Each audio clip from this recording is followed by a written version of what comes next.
नमस्कार बंधुरा केमन आछो सबाई। आज के आमी तोमादेर चिली पनीर रान्ना करे देखाबो। तार जोन्नो आमी एखाने 300 ग्राम पनीर के डुमो डुमो करे केटे नियेछि और एदिके आमी पिंयाज और क्यापसिकामटाके किউব करे केटे नियेछि। 3 कोয়া रसुन कुचि करे नियेछि एकदम, और आदाटाके एकदम कुचि कुचि करे नियेछि और दुटो काँचा लंकाके माझखान थेके चिरे नियेछि। एबार पनीरेर उपरे आमी 2 चामच मतो कर्नफ्लावर, सामान्य एकटू लंकार गुड़ो और सामान्य परिमाणे लवण दिए पनीरटाके एकटू टस करे नेब, माने हाथ दिए माखिए नेब आर कि। जल यूज ना करलेई भालो, और यदि मने हय जे खूब ड्राई हये गेछे ताहले खूब सामान्य परिमाणे जलेर छिटा दिते हबे। बेशी जल दिले किन्तु पनीरेर कोटिंगटा मोटा हये जाबे, ताते किन्तु खेते एकदम भालो लागबे ना।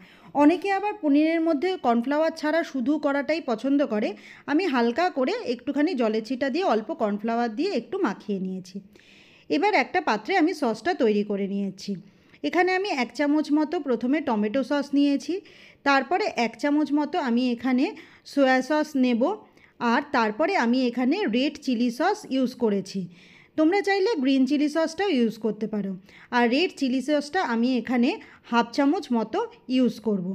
করে এইবার 3টে সসকে আমি একসাথে খুব ভালো করে মিশিয়ে নেব। এগুলো আগের থেকে রেডি করে রাখছি তার একটাই কারণ, তাহলে রান্নাটা কিন্তু ঝটপট হয়ে যাবে। কারণ চিলি পনির করতে এমনিও খুব বেশি সময় লাগে না। আর এদিকে আরেকটা পাত্রে আমি 1 চামচ কর্নফ্লাওয়ার নিয়ে সেটাও একটু জলে গুলে আগের থেকেই রেডি করে রেখে দিলাম। তাহলে চলো সমস্ত প্রিপারেশন আমার রেডি। এইবার তাহলে রান্নাটা শুরু করা যাক। গ্যাস জ্বালিয়ে কড়াই বসিয়ে তার মধ্যে রিফাইন তেল দিয়ে দিয়েছি। দিয়ে এইবার পনিরগুলোকে মিডিয়াম ফ্লেমে একটু ভেজে নিতে হবে।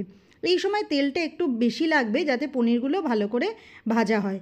খুব কড়া করে কিন্তু ভাজতে যাবে না, কারণ খুব কড়া করে ভাজলে পনিরগুলো চামড়া চামড়া হয়ে যাবে আর খেতে একদম ভাল লাগবে না। সেই কারণে হালকা করে একটু এপিট ওপিট করে নিয়ে, মানে হালকা একটু লালচে কালার আসলেই তুলে নিতে হবে। দেখো আমার পনিরগুলো দেখে বোঝাই যাচ্ছে একটু হালকা ভাজা হয়েছে। এইবার আমি এগুলোকে তুলে নেব। পনিরগুলো আমার তোলা হয়ে গেছে। তেল অতটা লাগবে না দেখে আমি কিছুটা তেল কমিয়েও রেখেছি। তারপরে অল্প তেল নিয়ে তার মধ্যে প্রথমে আমি রসুন কুচিগুলো সমস্ত দিয়ে দিয়েছি। রসুনটাকে আগে ভেজে নেওয়া হবে, কারণ রসুনের কাঁচা গন্ধটা কিন্তু ভালো লাগে না। তারপরে এরপরে আমি এক এক করে প্রথমে আদা কুচিগুলো দিয়ে দিলাম, তারপরে ক্যাপসিকাম কুচি যেটা ছিল সেটা, পেঁয়াজ কুচি আর দুটো লঙ্কা যে আমি চিড়ে রেখেছিলাম সেটাও এর মধ্যে দিয়ে দেব। দিয়ে গ্যাসের ফ্লেমটা মিডিয়ামই থাকবে। সেই অবস্থায় এগুলোকে হালকা একটু নেড়েচেড়ে ভেজে নিতে হবে। আর যাতে এগুলো নরম হয়ে যায় তার জন্য এতে অল্প লবণ দিয়ে দেবো। এগুলো কিন্তু কড়া ভাজা হবে না, ওই মোটামুটি 2 মিনিট মতো ভাজলেই যথেষ্ট। এইবার যখন হালকা ভাজা হয়ে যাবে এবং এগুলো একটু নরম হয়ে যাবে, তখন এর মধ্যে আমি পুরো সসটা দিয়ে দিয়েছি। সসটা দেওয়ার পরে আমি এর মধ্যে খুব সামান্য, মানে 2-4 দানা মতো চিনি অ্যাড করব, যাতে স্বাদটা অ্যাডজাস্ট হয়। এইবার সসটা দিয়ে এই পুরো সবজি যেগুলো ছিল সেগুলো ভালো করে একটু টস করে নিতে হবে।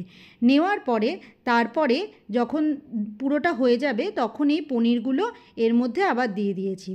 দিয়ে এটাকে ভালো করে নেড়েচেড়ে মিশিয়ে নিতে হবে।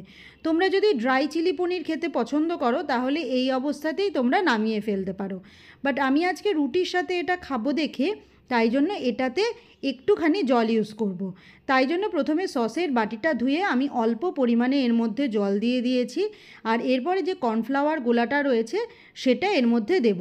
দিয়ে সামান্য ওই 1.5 থেকে 2 মিনিট মতো রান্না হতে দিলেই আমার চিলি পনির কিন্তু একদম রেডি হয়ে যাবে। দেখো বেশ থিকনেসটা সুন্দর চলে এসছে। এইবার আমি এটাকে নামিয়ে দেব। তাহলে বন্ধুরা, আজকে আমার চিলি পনির রান্না তোমাদের কেমন লাগলো অবশ্যই কমেন্ট করে জানিও, আর ভালো লাগলে শেয়ার করে দিও। টাটা।